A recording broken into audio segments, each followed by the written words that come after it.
Oh, no. Jimmy the Bull sleeps with the fishes. A fucking horse. They put a horse in my truck, bro.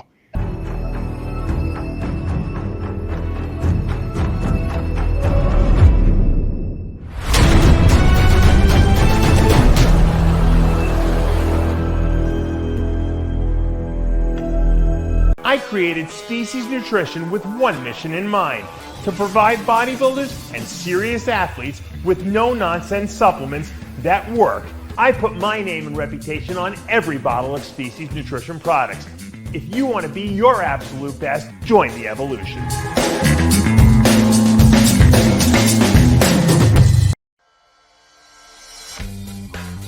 How you doing, everybody? This is Jimmy the Bull at MuscleMonster.com. I'm here today to share with you my personal power straps, how to help you become the best power bodybuilder I can possibly be.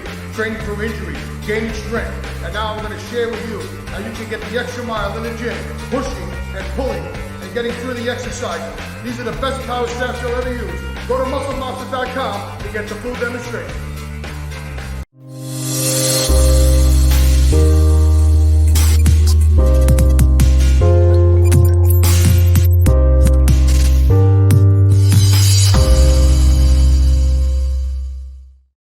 Welcome back to another exciting episode of Iron Therapy. This show is going to be Jimmy the Bull Part 2 therapy session. Of course, we're joined by Lesley Timbol, our RXMuscle staff psychotherapist, and Jimmy the Bull is back again for Part 2. Jimmy, the first show that you did last week, or was it 2 weeks ago, was so popular that we had to make a Part 2. Everyone wants to hear the rest of your story, and I don't even think we could tell the rest of your story, and we probably need 10 more parts to do it. But Oh, forget about it. You know, I got a ton of stories, but I just want to say something.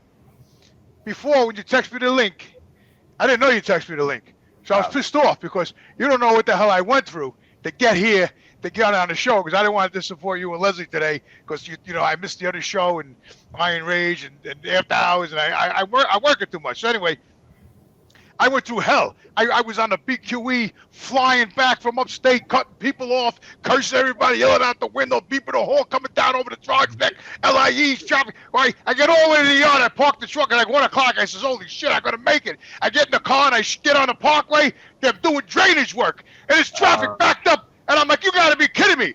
I says, this is just my luck. I said, I made it. I was gonna make the show. And here they are doing drainage work on a North Star. I should have fucking took Jericho Turnpike. I knew it. And I was livid, man. But I made it home in the last minute. And then I looked at my phone. You didn't text me anything. So I started texting Lesley. I said, where the hell is he? What's going on? What, do you forget about me? I mean, I was killed 9 people coming here. 10, maybe 10. I gotta tell you something. Lesley doesn't know what we're talking about because she's not from New York. But driving in New York, Long Island area, is probably, now that I'm in Florida, I have a perspective on it. It's probably the most stressful thing you could possibly do because there's bridges and toll booths you have to go through, and there's traffic no matter where you go. Every single little switching parkways, you're going to hit traffic and backed up, and they're always doing construction 365 days a year. There's somewhere they're doing traffic. The BQE, when I hear the word the BQE, which is the Brooklyn Queens Expressway, I get a headache just from hearing the name. That's how traumatic that parkway is. It's disgusting. It's gross looking when you're on it. It's all trucks. It's always backed up. If you can make it through that parkway, maybe once out of every 100 tries, you're lucky. And Jimmy just happened to somehow skate back from all the way upstate New York on all these bridges and parkways, and then he gets to the final stretch, which is usually not that bad, and he gets stuck. That's New York for you.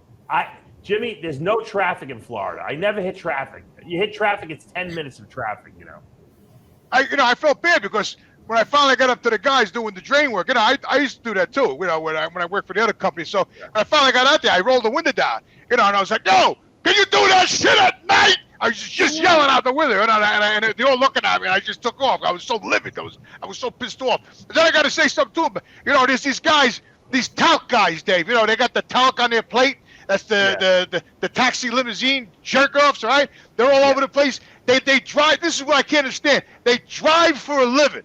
They drive for a living. Do you understand what I'm saying? And they can't drive. None of them. Every single one of them. They're like clones. I don't know. They must drink all the same juice or some shit because every one of them is like. And I want to say this: if anybody's a house driver out there, fuck you. Go fucking learn how to drive because you suck on the highway, man. It's slow. They're drifted from lane to lane. One guy's nailing his brakes on. There's nobody in front of him. I mean, he's looking at his GPS. One guy today he got in the right lane. He had his left blinker on. I thought the cocksucker was going left. He made it right. He had his left blinker on. This is what these guys are all about. These teeth, every time you see a T on the plane, get away from that son of a bitch. Get away. Sick of it. And then forget about the accidents. The accidents all over the place. Everywhere you go, there's an accident. And now they got this new thing on the sides. It says, a car crash, exit 49. Minor injuries. What do I care about a fucking what kind of injury it is? You're telling me it's a fucking car crash. Now you got to tell me what kind of injuries are out there? I mean, I don't even understand this shit. Now they got an enhanced speed control. Now, forget about the, Oh, we lost him. Oh, no. Speed control. I don't even know what the hell that means. It's enhanced. You know, rather than tell you how The many... fucking National Grid just called me. You believe that shit? I believe it. Rather than tell you how many injuries there are, how about they tell you how long the backup is? Traffic backed up for 20 minutes or 30 minutes. Yeah. That would be a much more useful... I don't want to tell me minor injuries. Oh, what the fuck? I don't give a shit what the fuck kind of injury is. I got to get going over here. You're very Anyway, aggravated. I am. So anyway, I made the mistake of telling the guys I work with, they're a bunch of sweet guys, So I don't know. We were on the CBs one night and we're going upstate early in the morning, and they started asking me questions about, I did movies, and they want to know my shit because they went online. They Googled me and they said, Jimmy, you did movies? I said, yeah, I did this, I did that. I traveled, I said, I did all this shit. Yeah, he goes, what, you date anybody now? I says, yeah, I date a couple of people, whatever. I says, I said, years ago, I used to date a girl with horses. You did? What happened? I said, well, I used to bang this chick in the fucking horse stables and shit, right? All the horses used to go nuts and shit, right? So then I told him about the other girl I used to date over here at West Hills Horse Stables. She used to get the DMSO and the fucking whatever the hell it was. She used to rub it on my arm. But I had to bang him in the fucking horse stable to get the stuff, right? So anyway, I get in the truck, and a couple of days pass, and I get in my truck at 2 in the morning, right?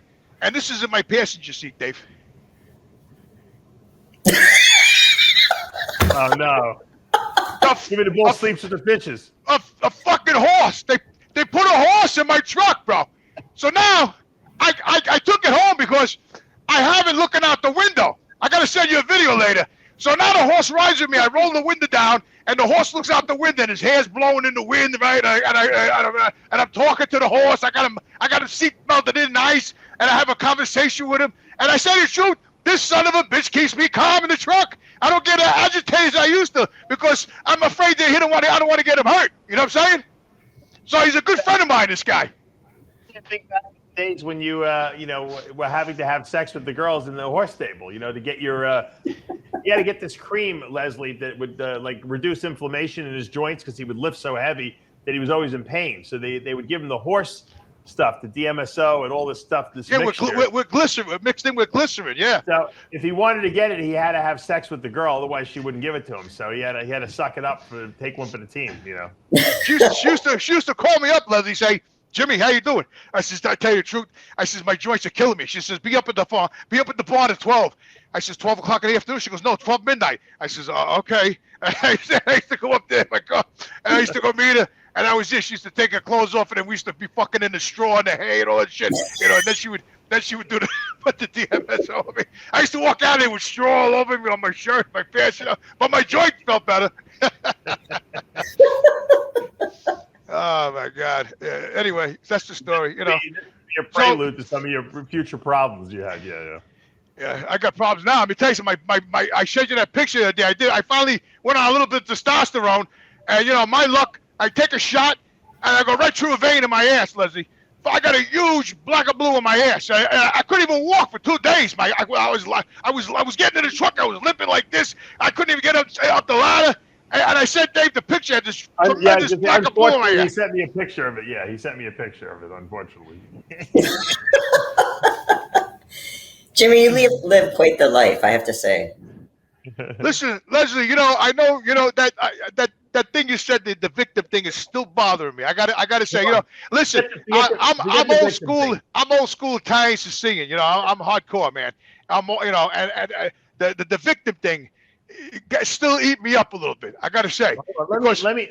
I want to direct you. Here for a second because you had a great show. You released. Oh, you still got that freaking jar in front of my picture there. When are you gonna take it down? What jar? You got me and you. You got that beautiful picture there. Me and you when you were coaching me wrestling, and you got that species jar right in front of my face there. Oh, this one. How's that? Oh, much better. I don't want to upset you. Anyway, you got to release all that pent up, aggression with your divorce and the kids and the ex-wife and the ex-mother-in-law, and but I think there's really two themes, and you talked about your mother, obviously, which a lot of people were able to relate to. But one of the themes you didn't bring up was about the curse. Right, Lesley, he thinks he's cursed, which I believe that whether he's cursed or not, I think the fact that he believes he's cursed is the problem. So why don't you tell the story about why you think you're cursed and what happened, and then maybe Lesley can help you work through that a little bit. So all the shit that goes on in my life. Lesley, years ago, I used to go see the gypsy ladies, and so I saw this. It's a true story.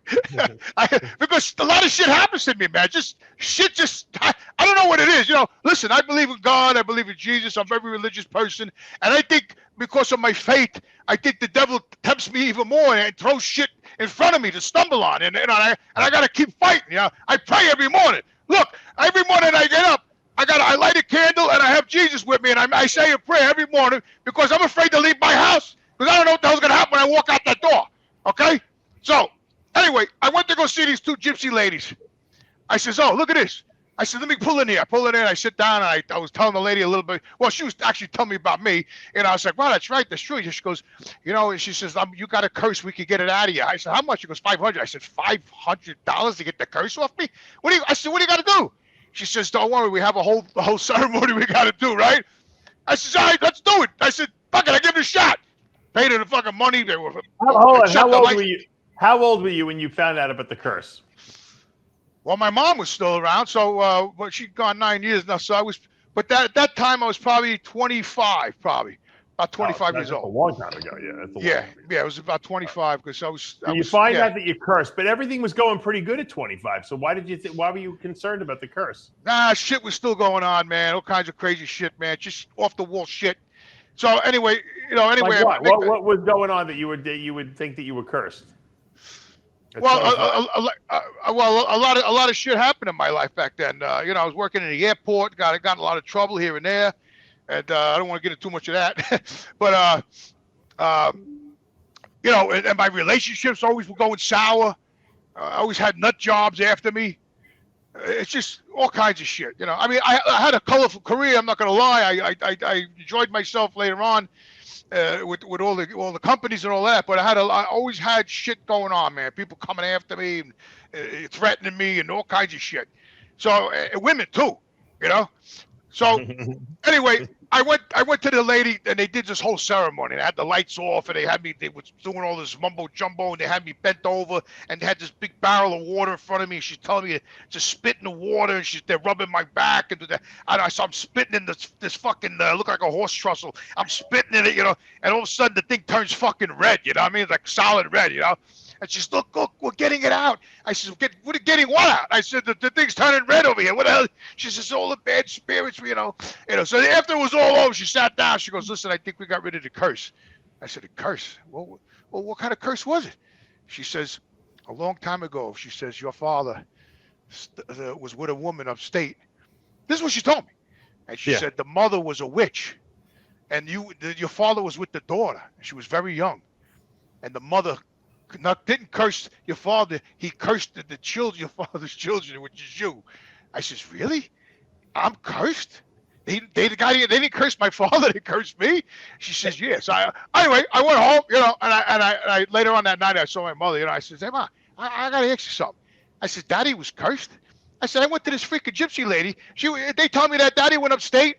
And he was knocking up this chick up there, and it happened to be the girl was too young, whatever. The mother flipped out, and the mother did a curse on on Daddy's children. That's me and my brother. My mother looked at me. She goes, "That's true." I said, "That's true?" I said, "You fucking kidding me, man?" I said, "Why did you fucking never tell me this before?" She says, "Well, I never really believed it." I said, "Believe it? This shit goes on in my life. You see what's happening with me? How could you not? I mean, come on." Unbelievable. Listen, you want to get back to the beginning of my life, Lesley, okay? When I was 12 years old, my father, I loved my father to death. He used to take me to Knickerbockers. We owned an Italian deli. It was like Mr. Sausage, of today. So my father had it in the farmer's market Bayshore way back in the day. This is in the 60s, right? So he used to take me in the van. We used to go to Brooklyn, this place called Knickerbocker. We used to buy sausage and salami and all this shit. My father had a really good clientele, right, at the place. Anyway, he got sick. And he lost a lung. They had to cut a lung out of him. I mean, I was only 12 years. I was probably 11, 12 years old. And he was getting sicker and sicker. And then after they took his lung out, he came home and he was very sick. And I'll never forget, one day he was in his bedroom and he was yelling at me. I was home. I was young. And he's like, "Jimmy, Jimmy." And I ran in the bedroom. I go, "What's up, Dad? What?" He goes, "Hey," he put his hand up. He wanted me to pick him up out of the bed. So I grabbed his hand. I was fucking 12 years old. I pick up his hand and I lift him up out of the bed and he just let out this scream, like, "Ah!" I just dropped him. I got scared, you know what I mean? And then my grandmother was home, so she called the ambulance. They took him to the hospital. And what happened was after they took the part of the lung out, the cancer spread throughout his body, went through his whole nervous system, and that was it for him, you know what I mean? So I didn't know your father had cancer. I thought he had a heart attack. No, he had lung cancer, man. He smoked he was in the Korean War. He smoked 2-3 packs of Lucky Strike and Camel, all that nasty shit. He was, so he really hurt himself. So anyway, make a long story short, my father passed away, and he passed away November 26th, and my birthday was November 27th. I spent my 13th birthday in the funeral parlor looking at my dad in a casket at 13 years old, Lesley, all right? You don't think that fucked with me? All right. I was home. Matter of fact, when I heard the nurse called my house 5 in, and my mother's cousin she answered the phone because my mother was in the bedroom. She was sick, and she said, "Okay, thank you." She hung up the phone. I was listening. I was in the room, and then she said, "Angie." She says, "Al passed away," and I busted out crying, man. First thing I did, it was like November, like the worst time of year over here, rainy, everything's dead, trees, it's like sticks. And I remember looking out the window, and my father just put a fence up like over the summer, and I was looking at the fence in the rain, and I was like just sobbing, like, cause that was my father's last thing that he did, and I was a little kid, and the next day we went to Jacobson Funeral Parlor, and I spent my 13th birthday looking at my father. That fucked with me for a long time, man. And that's when I went ape shit. I started growing because my father was so strict. He was patriotic. He was Korean War. So I couldn't wear anything that was against the flag. One time I had these jeans on. I was going to school, and I had the American flag striped down the leg. And he goes, "Where you going?" I said, "I'm going to school, Dad." He goes, "No, with those pants." He goes, "Get them off right now." I said, "But Dad, He says, "Get off." I went inside, got the pants off. My father, I had a high and tight haircut. Believe it or not, I have no hair now, but I had a high and tight haircut. My father was so strict with all that shit, So when he passed away, I kind of lost my shit. I was cutting out of school. I wasn't going to school. I started partying. I was smoking cigarettes, and I was hanging out with the wrong guys, the crowds. I was robbing shit. I was out of my mind. My hair started growing long. I was rebelling, And I quit school. And my mother tried to get me back in school. She got me back in school. Took a week. I got back in. And I walked out again. About 2 weeks later, I walked out of school again. And then my mother went back to me again. She says, "Please let my son in." And the dean said, "No, that's it. He's out." So that's when I joined the Marine Corps. I was about 17. My mother signed the papers. I came home with the papers. I said, "Ma, sign these. I'm going to the Marine Corps." And she signed them, and that's how I went to the Marine Corps. But it was rough, the whole thing. Very, very, very hard. Then I watched my grandmother pass away, and eventually my mother got sick. She passed away. When I was in the hospital, I was with my mother night and day in the hospital, night and day. Right? I quit my job. I was staying. My mother. I said, "No way, my mother's gonna stay alone in that fucking hospital with these fucking nurses, because you know how it is, Dave. Everything's routine in there. They come by, they want to take your blood pressure. Yeah. They come by, they want to take your blood. They come by, they want to do this. They're on a schedule. They don't really give a fuck about you. They just got to do their job. So one night I was in the chair. It was like 2 in the morning. I'm fucking out. I'm out like a light. It's like this. fucking around. All of a sudden, the nurse comes in. My mother's arm was black and blue, Lesley, from them taking the blood, you know? So the nurse comes in, and I'm sleeping in the fucking chair, and like she sneaks in, this bitch, and all of a sudden she grabs my mother's arm, and I wake up, and she's about to take the blood. I go, yo, what are you doing? She says, I'm here to take your blood. It's 2 in the morning. I said, I don't give a fuck what time. You're taking my blood. I said, that woman just went to sleep about 20 minutes ago. Now you want to wake up? We want to jab her arm and wake her? No, I'm waking her because I'm kneeling now. I said, look at her arm. It's all black and blue. I said, do me a favor. Get that thing and get the fuck out of this fucking room right now. So she ran out of there, you know, and then the other nurses came over. Everything all right? I said, yeah. I said, I don't want my mother there. How many times you got to take the blood? I said, look at her arm. It's black and blue. You kidding me? I said, forget it. Get out of here with that fucking thing. So they all left. I was there night and day like a watchdog, man, like a watchdog. I remember my mother was she wanted ice cubes. My poor mother. She was in an ICU with a heart thing. So they had no water. It was a water restriction because she was blowing up with water. So she wasn't allowed to have salt or water, any of that shit. Like Dave explained the other week.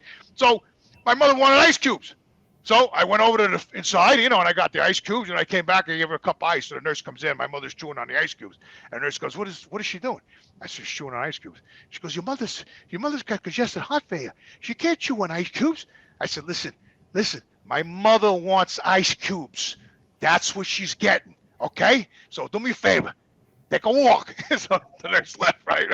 So, but I mean, I wasn't doing it nasty. I was just very on everything. You know, if the doctor came in, one time they had to drain my mother's the lungs because she was drowning, congested heart failure. So they had to take the syringe in her back, you know, and they go in with the needle and they suck the water out, right? So this little Indian guy comes upstairs, you know, he was coming to my mother's room to do that.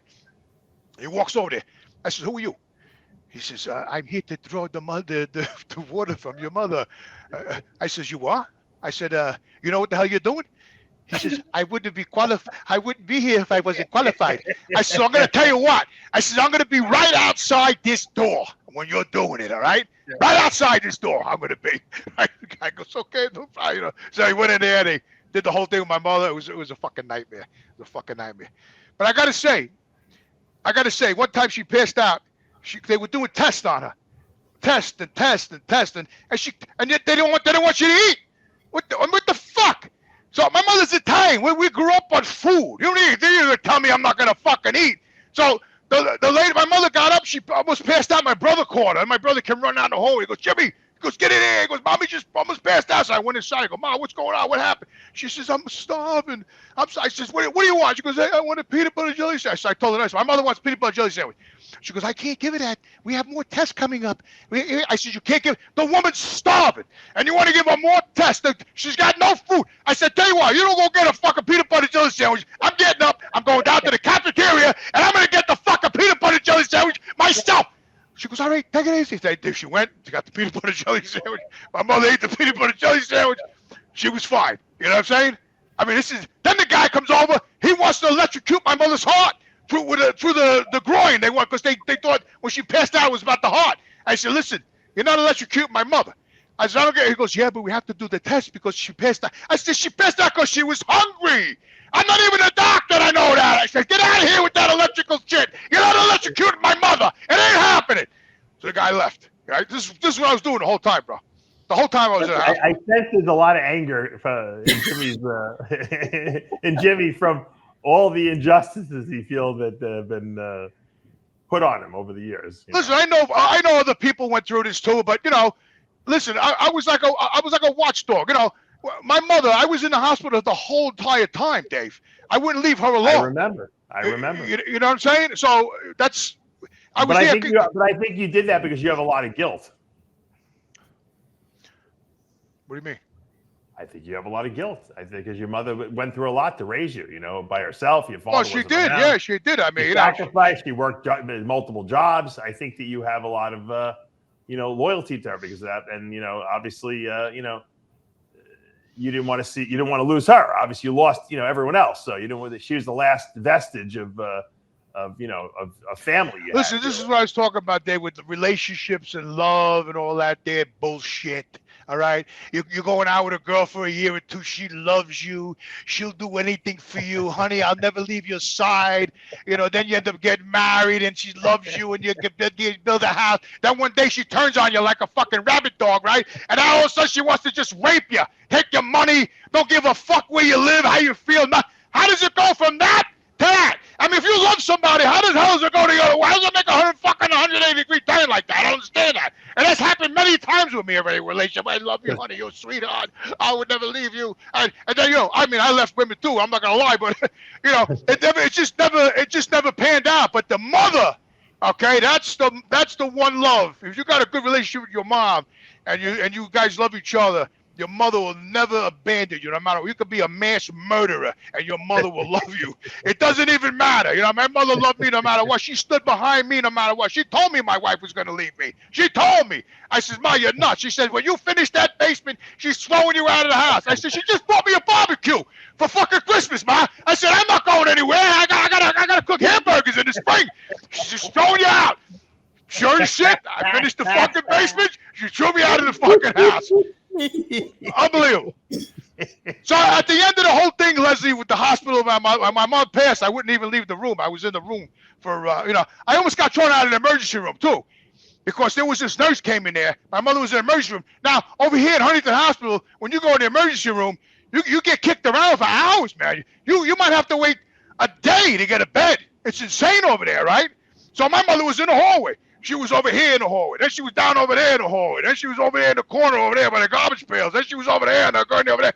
So finally this nurse comes over. My mother put him in the room. And there was this one guy, I'll never forget him. He used to come over with a warm blanket out of the dryer and put it on my mother. I said, you know, you're a sweetheart, man. I said, thank you so much. That's the nicest thing anybody ever did around here. Give my mother a warm blanket. I said, I'll never forget you. He said, thank you, thank you. I said, I'll never forget you. And I see him sometimes when I pass the hospital. He's outside smoking a cigarette. So anyway, this nurse comes. Lesley, hold on. He sees him when he's in the hospital sneaking around. Yeah. Right, yeah. When I go down to the hospital, I drive around. Sometimes he's outside smoking a cigarette. I pull up, I go, what's up, brother? And he remembers me from all those years ago, because he was, you know, I have a soft spot for the guy because he gave my mother a warm blanket. To me, that was, you know, it was very special. So anyway, this nurse comes over, and she's tossing my mother around like a fucking mannequin in Macy's. You know, she's this way and that way, and she, you know, and she was very rough with my mother. I'm standing outside the door. I'm like watching her. I'm like, you know, my mother's like, oh, you know, because she was very, my mother's delicate. You know what I'm saying? Yeah. I'm looking at this fat fucking lesbian. I'm saying, look at this fucking son of a bitch. Treat my mother like that. I went in there. I said, I said, get the fuck out of my house. Get out of this fucking room right now. She said, what's the matter with you? I just treat my mother like a rag doll. You got no respect, no coot, no nothing, no man. I said, you're a fucking animal. I want you to fuck out of here right now. So she ran out of there. Also, the supervisor come over with the fucking two big goons, the fucking security guys, right? She goes, you're going to have to leave. I says, yeah, why? She says, you threatened the nurse. I said, I didn't threaten anybody. I told her to get the fuck out of the room. That's not a threat, okay? I didn't say I was going to kick her ass or rip her fucking head off. I told her to get the fuck out of the room. Is that a threat? I said, you can take your two goons and get the fuck out of here too, because I ain't going nowhere. And they left. They left. That is a threat, just so you know, Jimmy. No, it's not a threat, no, because I didn't say anything. I just told her to get the fuck out of the room because I liked the way she was handling my mother. Right. It's not anyway, make a long story short, the night my mother passed away, right? This is the true story, Lesley. The night my mother passed away, it was like I don't know, 12 something. And I stayed in my mother's room for like an hour or two, just hugging her and holding her, looking at her. I couldn't believe she passed away on me. I was floored. I was fucked up for 4 years. I got to be honest with you. I wandered around the VA hospital by myself in the middle of the night in snowstorms. And I used to drive around the hospital. One time I had my kids in the car and I went down to drive around the house. My daughter Gabby was like, no, Dad, don't do it. And I drove around the house because I was like mentally disturbed, you know. But at the end, when I finally left the room, it was like 2 a.m. I get out of the room and I'm getting ready to leave, and all the nurses came over. There's about, I don't know, probably it was like 4 to 6 of them or something. It was a night shift, so it was very few, and they all come over and they all gave me a group hug. You know, they all hugged me, and I was looking at them like, I said, what's going on? You know, and they said, we never saw a son like you. She goes, we're here 14 years. She said, we never ever seen a son like you that stayed here with their mother and loved their mother. I says, Thank you. I just started like crying. I was like, and that was it. And that's true because when I was there was like old people. All ICU had like I don't know how many people would go in ICU, Dave, like maybe 6 or 4. It's not a lot because they're on a lot of equipment, And I used to see like the son come into the father. The father's like 85. He's there with all the tubes and shit. And the son to pull up a chair, look at his dad. He'd been for 5 minutes. All right, Dad, I gotta leave, and he'd get up and he'd fucking leave, right? And I used to be there. I used to watch because I was in the room, and I was like, look at this fucking guy. He's with his father 5 minutes. He don't give a fuck. I said he's waiting for his father to die so he can get all his money in the house or whatever the fuck he's got. You know what I'm saying? Yeah. Anyway, it's hard for people to hang out in the hospital like you did. I don't know how you did it, to be honest with you. I know you love your mom, but that's a level of dedication beyond what most normal people would be able to handle. Well, that's what I'm saying, Dave. Even the nurses were like they did hug me. They said they never say anything like it. I think that's why you're so traumatized because of the level of dedication you had to your mother. Listen, I had a lot of fucked up shit happen in my look. I don't want to throw my family under the bus, but my grandfather was dead when I was a young boy, right? My mother's father, right? Dead, right? So I grew up. My grandmother was from Sicily. She was 4 foot high, but the woman was like a fucking lion. All right, everybody was afraid of her. All right, I don't know what kind of power my grandmother had on everybody, but she did. Right, everybody shut up and listen to her, and So anyway, my grandfather was dead. So I grew up, thinking my grandfather's dead, and I used to always once in a while say, "Nah, what happened to Grandpa? He's a dead. He's a dead." I says, "All right," she'll cut me off. My mother would never even answer me. So finally one day I'm working in the airport with my cousin Robert, and he goes to me. It was like lunchtime. He goes, "You want to go see Grandpa?" I said, "Do I want to see Grandpa?" I'm like 22 years old now. I'm like, "Grandpa's dead. What the fuck are you talking about?" He goes, "No, Grandpa's alive. He's in Brooklyn on 86th Street." I said, "What the fuck are you?" I said, "Don't fuck with me, Robert." I said, "All my life they're telling me Grandpa's dead. Now you're telling me he's on 86th Street, Brooklyn? Are you fucking kidding me or what?" He says, "No, come on, we'll get in the car." So we got in the Volkswagen. We drove to my fucking grandfather's apartment. We go up the stairs, right? He lived on top of an alarm building, my grandfather. He was 88, right? So I climb all the way up the stairs and knock on the door. My grandfather opens the door. I couldn't fucking believe my eyes. I was like, "Grandpa?" He's like, "Jimmy, son." He was hugging me, And then I go in the apartment and I see my pictures on the dresser, me and my brother. Then I sat down. My grandfather, he says, "Come on, eat." Manji sat down and he made fucking string beans with the sauce, with the garlic, with the fucking grated cheese. You ever had that, Lesley? Huh? Yeah. Cook fucking string beans with the sauce and the fucking grated cheese, right? With a nice fucking big loaf of Italian bread with a glass of wine. My grandfather, we sat down, we ate. I couldn't believe it. I was crying my eyes out. I couldn't believe my grandfather was alive, understand? So now when I got home after work, what do you think I did? I went straight to my mother.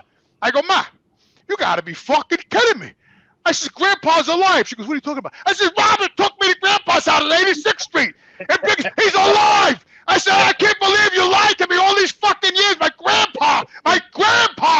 She's like, "Jimmy, Grandma said she's, everybody was scared of Grandma. That's it." I said, "I don't give a shit." I said, "You tell me Grandpa's dead for 20 fucking years?" I said, "I can't believe this. I don't even know what to say." So anyway, why'd they get rid of him? What happened? Did he cheat on her or something? My grandfather, he was I don't know what happened with that man, but my grandmother, then my mother told me the story. My grandfather, they lived on West 6th Street, off Avenue U there in Bensonhurst. And my grandfather, dead of winter, he used to fight all the time. He used to come home late. My grandmother used to beat him with the broom when he came in the front door and shit. My grandmother was crazy, right? So he couldn't take it no more, my mother said. So he just, in the dead of winter, he left with his T-shirt on. My mother said it was snowing out. He got his car, he left. They never saw him again. He split. And my grandmother got all his shit. He had property, and he had a bar in the Bronx. She had that. Yeah, she took it all. So anyway, I couldn't believe it. So anyway, make a long story short, I get a phone call. I think you're more like your grandfather than you think. I was thinking that too. I got to send you a picture of my grandfather. So anyway. Maybe your grandmother did to your grandfather what your wife did to you. Yeah, she was very hard on him. Very hard. I mean, the guy couldn't lay down. That was like me. History repeated itself. Yeah. I used to come home from work. I couldn't even go home and lay down. I used to park down the street, Lesley, sleep in the car. Because if I came home and lay down on the couch for a minute, my wife would have a heart attack. She's like, what are you doing? I said, I'm just resting. Get up, she said. You gotta cut those trees down there. The fence needs mending over there. You gotta cut the. I said, all right, take it easy. I get out. So I couldn't even I had to go sleep in the fucking car when I have to work and fucking not out in the parking lot. But Jimmy, this is a prime example, and I know you don't like this word, about the victim mentality I was trying to tell you about. A victim mentality doesn't mean poor woe is me. It's putting up with bullshit and not doing something about it. It's like you staying in New York, dealing with all this traffic. You have a choice. You can work anywhere. You're choosing New York for a reason. It's keeping you there. And I think you and I and Dave all know why. Are you prepared to go there? Well, tell me, please. I want to know. Well, it's a cemetery, right?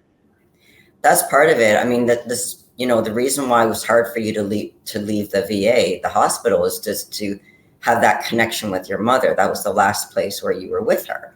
So for you to leave that is to leave that connection. And that's very hard to do with, because you had such a close relationship with your mother.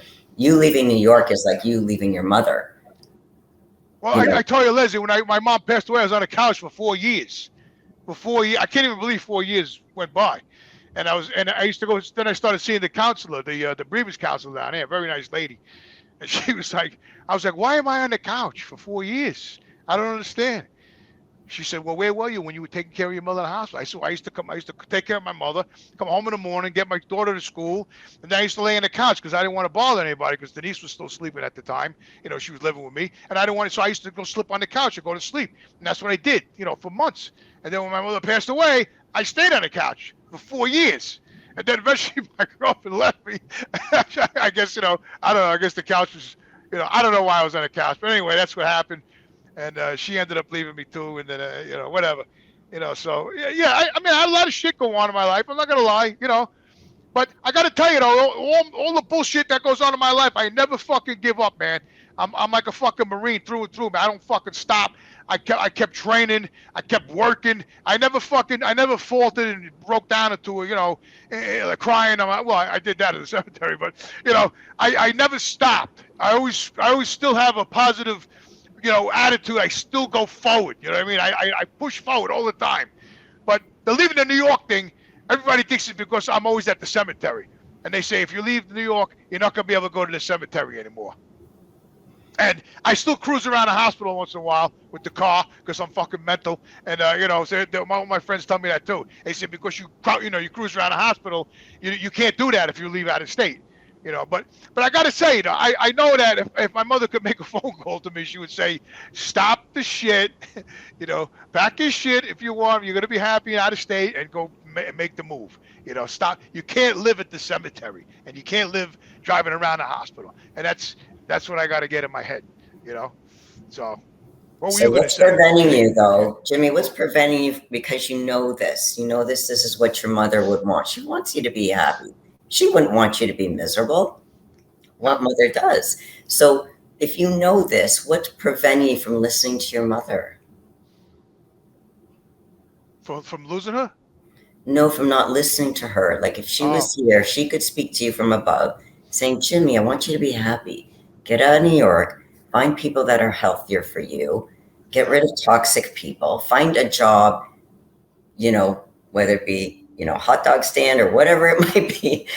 Find something that you actually enjoy because you deserve it. You've gone through a lot of shit in your life. How about harness some of the energy that you've got? So you're a Marine. Yes, you keep trying, but you're barking at the wrong door sometimes. So I'm not saying you're not trying. Victim, see, here's the thing. You're struggling with the victim piece, and I understand why, because there's different levels of being a victim. A lot of times when we think of victim, we think of someone who's being helpless and that they're playing, that they can't do anything about their circumstances. That's one level, but that's not the level I'm talking about with you. Yours is the victim as far as not learning from certain lessons in your life. Yeah. For you to be able to get that next level, there's got to be a level of forgiveness and self-acceptance. And yes, you're strong physically and mentally in many ways, but there's a piece of your self-esteem that hasn't been healed yet. And it's almost like you're punishing yourself, not directly, but indirectly, from not being able to make that step forward. It's almost like you're punishing yourself, but I don't know if you're aware of that or not. What are your thoughts on that? Well, I mean, that's what Dave and John Romano always tell me. They always say that I stay here because I like to torture. You know what I mean? I got to say something. I am a stubborn son of a bitch. I really am. I'm a stubborn bastard. You know, I'm just one of those guys that I got to get hit and knocked 1,000 times before I make a decision. You know, I mean, I think like even in my lifting career, you know, Dave knows me my whole life pretty much. I mean, you know, when I trained, I used to train like I was out of my mind. Because I think, but it was like all the shit of my life. I used to take it out in the gym. You know, that's how it really started. You know, and I used to let all my frustrations out of there. I mean, that's when you know, Richie Barrett years ago when I trained at Rab's Health Club, and I first went in there, and I was young. I was in my 20s. And I went in, I was throwing the weights around and curling and screaming and grunting, you know. So Richie Barry comes over to me after about an hour, and he goes, "What's your name?" I said, "Jimmy." He goes, "Here's the keys to the gym." He gives it to me, right? I said, "What's this?" He goes, "You could train here anytime you want." He goes, "I like you, man." He goes, "You don't just train." He goes, "You attack the weights." I said, "Really? Thank you, bro." So I had the keys. That's how I started training, and I got friends with Richie because I had that mental, you know, insanity of just, you know, the frustration to let everything out in the gym, and it wasn't heavy enough. I had to do more, and that's why I'm crippled today.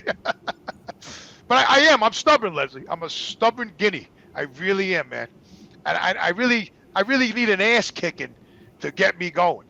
I really do. I'm stubborn with everything. So can I kick your ass?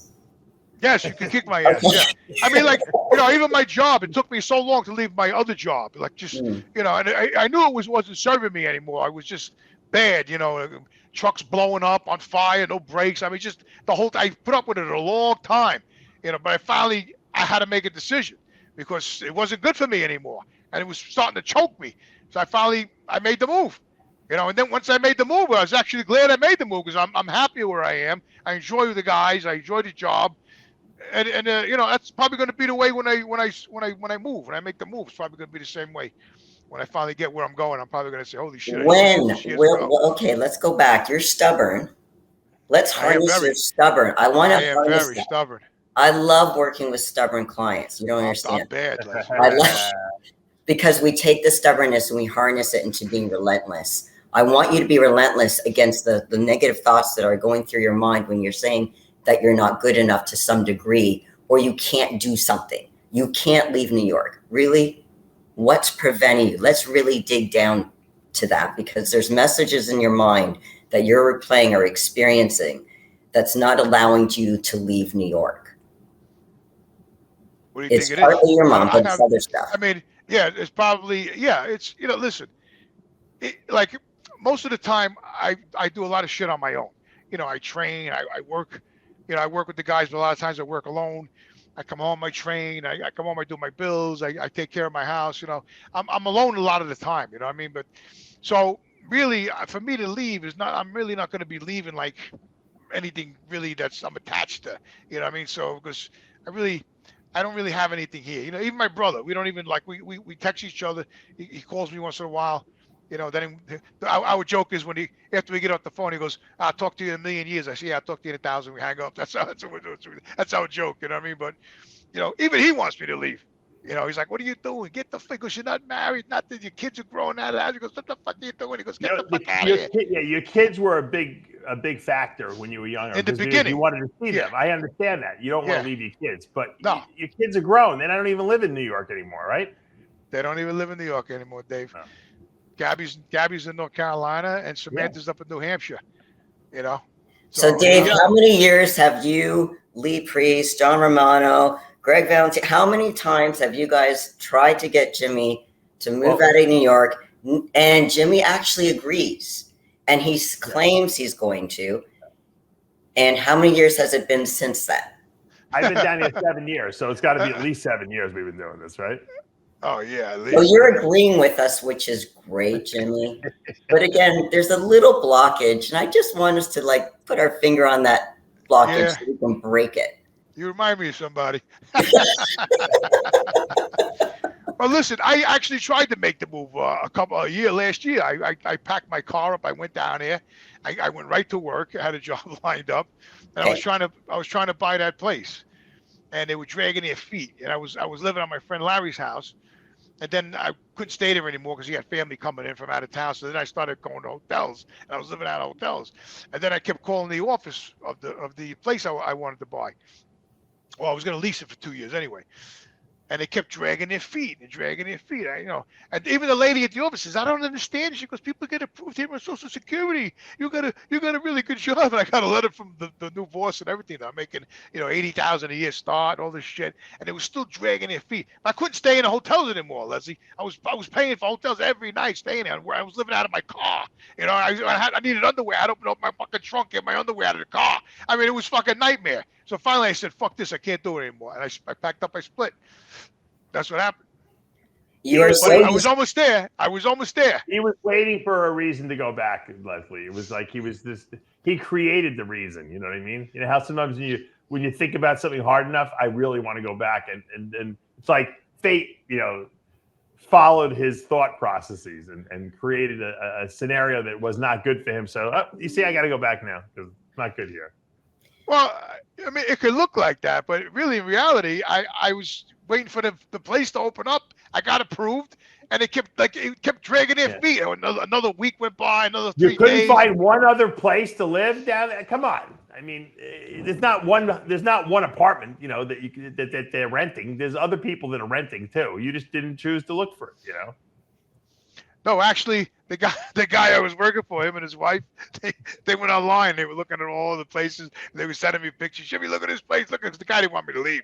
He's like, "Jimmy, look at this place. It's right on the water." He goes, "Come on." He goes, I'll help you out." He goes, "Get this place." And I was like, nah. Why did you say no? Right there. Let's dissect that. Because he really didn't want to stay. That's why he exactly to get back to his misery in New York. This is part of the victim mentality, is not taking accountability. I'm not saying you're at fault because if the first piece didn't fall, it fell through for whatever reason.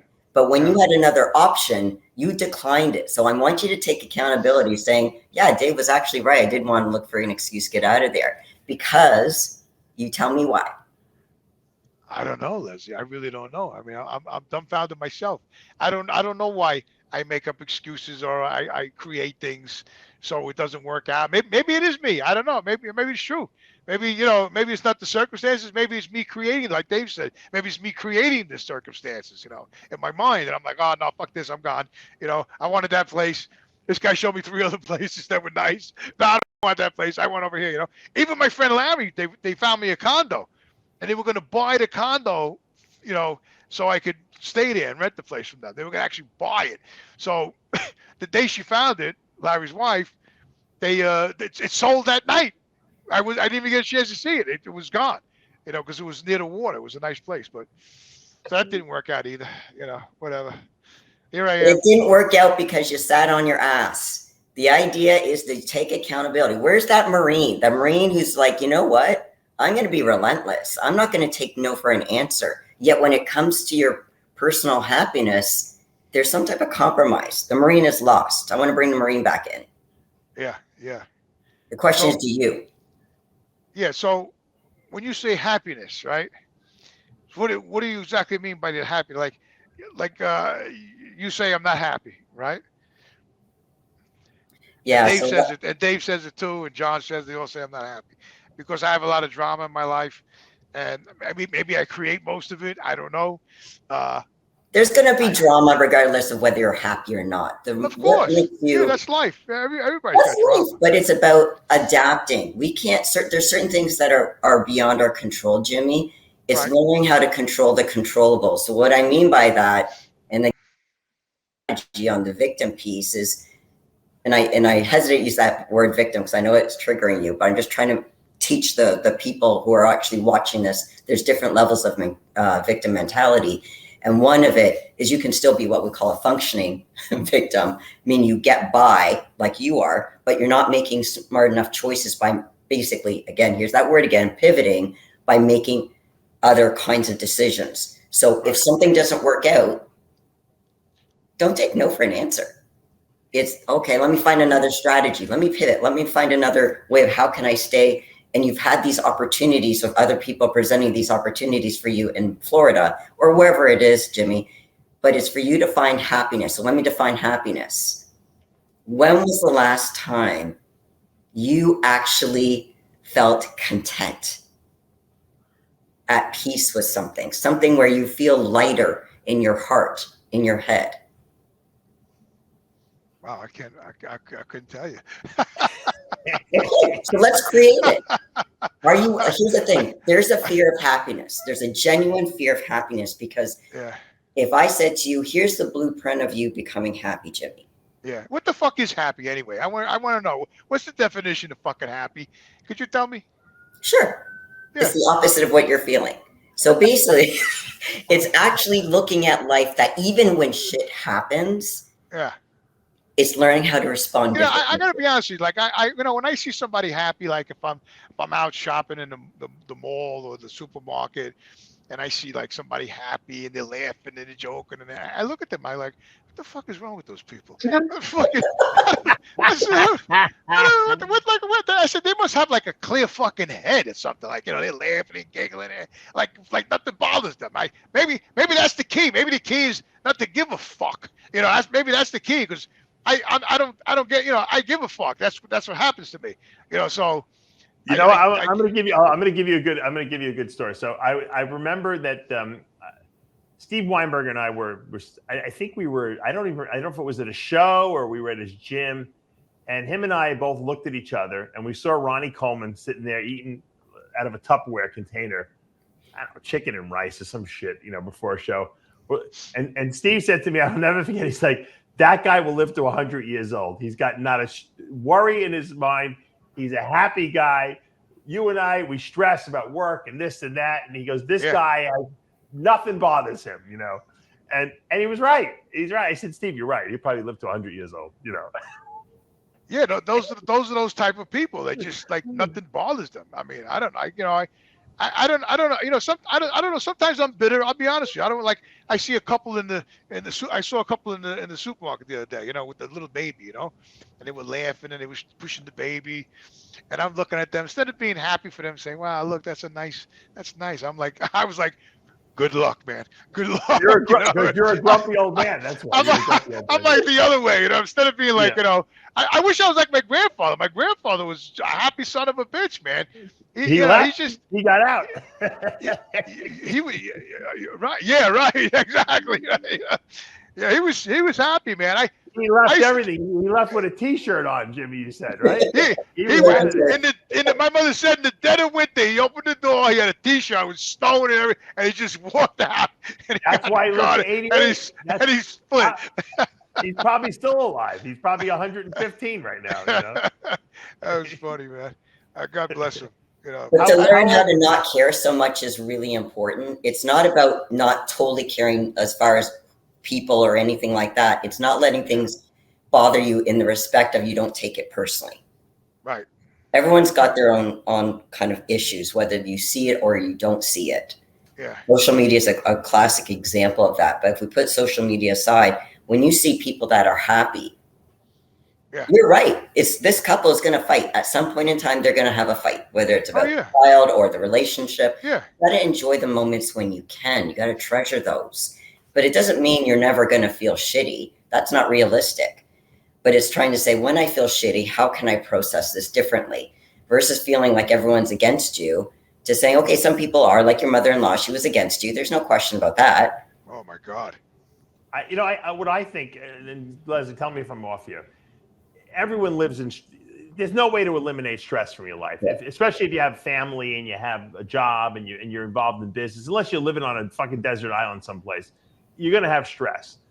The key is, at least this is what I think it is to find something that you're very passionate about, something that gives you a lot of pleasure that you can kind of escape to during the times of stress, which is a stress reliever for you. So if something's not going right in your job, or something's not going right in your family, or you're not getting along with a spouse or whatever, a girlfriend, whatever the case may be, you can go to that place and retreat there, and that's your salvation. You know, for you, for years, it was the gym. Obviously, I mean, you can still go to the gym and work out now, but it's not the same. It doesn't give you the same pleasure because you're not being validated as like you are, back in the day. So the gym is a release for you, but it's not the same. It's not the same as it was, when you were breaking records. I think I train now to keep the body alive. It's like right. But what I'm saying is, I think you don't have like you don't have that place to go anymore, like you did with the gym, where it's I like go to the fucking cemetery. That's where I go. Yeah, but that's depressing. It's nice to go once a year and remember your mother. But you can't. Once a year. I'm down there twice a week. I know, but I was just down there last night talking to my friend. He was down there drinking beer. You're stuck in the past. You can't get past that, and that's why you're in a time warp. You can't get out of where you are. You're trapped. You're right. Can I make a suggestion to help you get out of this little time capsule that you're in there, Jimmy? Dave was starting on something. You know what it is, Lesley? It's fucking Huntington. It's Huntington, Long Island, man. It's like this place like traps you. You like you can't escape it. Like it's like a fucking horror movie, You just drive the same streets. You go through the village. I come back home. I go to Popeyes. I get chicken for dinner. I come back home. I go down to the cemetery. I go to the gym. I go to work. I got this circle going. You're in a time warp. You're stuck in a time warp. Yeah, I'm in this fucking like holding pattern, like when the plane's flying over an airport. You know what I mean? Like I gotta land this motherfucker. So let me help you land it, okay? So listen up. Get on your motorcycle and take off like your grandfather did with a T-shirt on. That's it. But the thing is, Dave, he can't do that because he would just be going through the motions. If he doesn't have his why he needs to be able to connect the reason why. So I just want to piggyback on what you were saying, Dave, a little bit earlier. Yeah. We all need a meaning of life as far as to be passionate about something, whatever that is. So for you, at one point, it was the gym. Jimmy, it gave you a lot. And again, I understand the physical component now because we all want to be healthy for sure. But then it transitioned to you taking care of your mother. You had a job to do. That was very meaningful. And you got validation from it. I'm sure your mom appreciated it. You got from validation from those nurses who gave you that group hug. That's a good feeling. When your mother passed, your meaning of life was gone. That's true. That's why you were aimlessly wandering around, because you're looking for that meaning. That's why you keep coming back to New York, is because you're looking for that meaning. Well, that's what the bereavement counselor told me. She said, not only I was looking out for my mom and being there for her, I was also the caretaker. So that's when I lost her, I took it as personal, like I couldn't save her because I was taking care of her. You know what I'm saying? So that was like another hit that I took. Because and like you said, once she was gone, that was like. Now I even told my brother that night in the hospital. My mother passed away. We both saw her die right there in front of me. I couldn't believe my eyes. And I told my brother. I looked at him. I go, now what? And my brother says, I don't know. But my brother's got a family. He's got his wife, his kids. He's got his house. At least he had something, to fall back on. I really didn't have. I had my girlfriend at the time, but we kind of drifted apart too. So I really didn't have, and my kids were already grown at that point too. So I had myself. So I probably should have packed up and split then. That's probably what I should have did, but I hung around. That was probably a mistake. You need to resolve some unfinished business before you leave New York, Jimmy. And the thing is that I got a list. I got it here somewhere. A list. What's on your list? Leslie, it sounds like he's going to go murder people like before he leaves. I don't like the list. The sound of the list. Yeah. I do. What was that? I got it here somewhere. Terminal list or something. He's going to go take out a few people before he takes off. I don't like the sound of that. Not that kind of list, Jimmy. Not that kind of list. In summation, Leslie, let's give him the final words of advice. Okay, after hearing everything he had to say. Okay, well, I think we need to do definitely a part 3. But apart from that, I want you to consider, Jimmy, as far as, again, I'm trying to also educate the audience here, the different levels of the victim mentality. Part of it is taking accountability of what you can control. I'm not saying you ask for this bullshit that happens in your life, but if you keep repeating certain patterns, different bullshit in different kind of ways are going to keep repeating itself in your life. So, we can work together, whether it's on the show, after the show, to be able to really dig down deep, to really uncover certain things, because it's hard to do it on your own sometimes. But it's also learning how to say no. And you put up with a a little bit too much shit for too long and you didn't get out of Dodge early enough. So, you know, saying no, setting boundaries, and finding actually the root of your powerlessness. And what I mean by that is the cyclical, why is bullshit keep happening in my life over and over again? There's a reason for that. So let's really work on the root, whether we do it again, you know, on the show, off the show, but let's do a part 3. Are you willing to do that? Yeah, if Dave wants to do it, I don't care. You know, the other thing is too, the other thing is too, therapeutic for me, Jim. What's that? I said your story is therapeutic for me. Actually, I'm like living vicariously through you. Another thing too is like, you know, I mean, relationships, that's one, and we could talk about that later.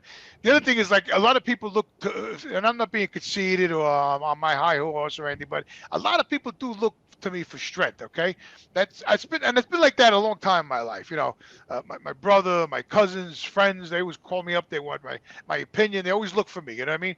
But then I sometimes I sit down and I say, well, who the fuck do I go to? I mean, like, Leslie, you go to Leslie. You know, like, I love helping people. I give them advice, and sometimes I don't know if it's the right advice, but because sometimes I'm angry and I might say something really maybe I shouldn't have said, but you know, but I say to myself sometimes, who the fuck do I talk to over here? You know, so that's why I end up going down to the cemetery. You know, and I go down there. Sometimes in the summer now, I bring a chair. You know, on a weekend, I sit there and I talk to my mother, and I lean back, I stare at the sky. You're staying way too long if you're bringing a chair with you. Yeah. And a beer. See, you're going there to like spend the day. I mean, it's your mother's here. Your mother's not at the cemetery. She's right here in your heart, not in the cemetery. No, I understand that, but you know, like I don't know, like you know, it's a lot of times like it's like I don't know. Maybe I just got out of the gym. And I was like, you know what? Let me show. I keep the chair in the back of my car, you know, and I go down to the cemetery. You know? I'm getting like your father, right, Dave? You know, so I got the chair in there. Never go. Too lazy. My father. Yeah. You're gonna need part 4, 5, and 6. Are you kidding me? Part 3 ain't gonna cut it. So you know, I take the chair. Sometimes I go at night because it's a beautiful. You know, we you know. My mom's at St. Patrick's Cemetery. I know you don't know where that is, Leslie, but it's down in Lloyd Harbor. It's a very nice area, and the cemetery is very peaceful and it's very beautiful. It's got nice landscaping and it's private. It's a private cemetery, you know. So and it's off in the beaten path, so you don't hear cars. It's very, you know, there's deer come out at night. Sometimes one time I almost walked up to a deer, scared the shit out of me, you know, because I didn't know he was there. Because they're so still, but I hang out. I look at the stars. I listen to the wind in the trees. I talk to my mother. You know, that's what I do. It's like my therapy. You know, to hang out there for a little bit. And then I got a friend now. And he comes down and he visits. His mother just passed away, so I bought her a one of those angels, those solar angels, you know, light up, and I stuck it over by his mom's grave, right? So the other day he came over and goes, Jimmy, he goes, did you buy a? Was that you to put the angel? I says, yeah, it was me. I put the solar angel. Like, thank you so much. He's almost crying. He goes, thank you. Nobody's ever done anything like that. I says, no problem. He goes, now he's got a partner in crime there over there. Yeah. So he goes, I got a beer. You want one? I go, yeah, sure. So now we start drinking beer. And now they're enabling each other to stay there even longer than necessary. I'm just waiting for Jimmy to say I got a job at the cemetery. That's why you become the caretaker there at this point. Yeah, right? Oh my God. Where's anyone seen Jimmy the Bull? I hear he's 100 years old. He's still alive, but he has no money. He works as the caretaker down at the cemetery. Yeah, that sounds about right, Dave. It'd be like Jack Nicholson in The Shining. All right, I got to wrap this up. I've been at that cemetery so long, Leslie. I got attacked by bees, birds, deer, cats, dogs. That's how long I've been at that cemetery. I've gone through it all down there already. That's what mother saying, get the hell out of the cemetery and go to Florida. I went to the office. I went down to the office of the cemetery and I had it out with the guys over there because when my mother got buried, the dirt was piled up for weeks. And I finally said, what kind of place is this? I went down to the office and I banged it on the door. The guy opened the door. They were all having lunch. I said, do you know that the grave up there, the 1409? I says the dirt is piled up high for like 3 weeks already. I said, what do you guys do over here? You sit over here, you play. What do you play cards? I said, you need to do something with that up there. All right, which grave is it? I told him what grave is. All right, we'll take it. I said, I want it flattened. I want seeds. I want it to look nice. Looks like a pile of dirt over there. No problem. Dave, the meaning of life, right there. He has to give people trouble to feel good. Yes, I agree. All right, we're wrapping up today. I guess part 3 will be next week. Jimmy, as long as you're a game, we'll have you back. And I know people are probably enjoying these episodes. It is like a therapy session to watch this, so it's pretty interesting. Plus, you get to see, when you watch Jimmy, you realize maybe your life ain't so bad after all. We love you, Jimmy. Thank you, Lesley, for joining us as always and giving us your really, really valid insights. And if you guys have any topics you want Jimmy to talk about, put them in the comments below. But we'll be back again next week for another installment of Iron Therapy. I'm Dave Palumbo for Lesley Timbol and Jimmy the Bull. See you next time. Thanks.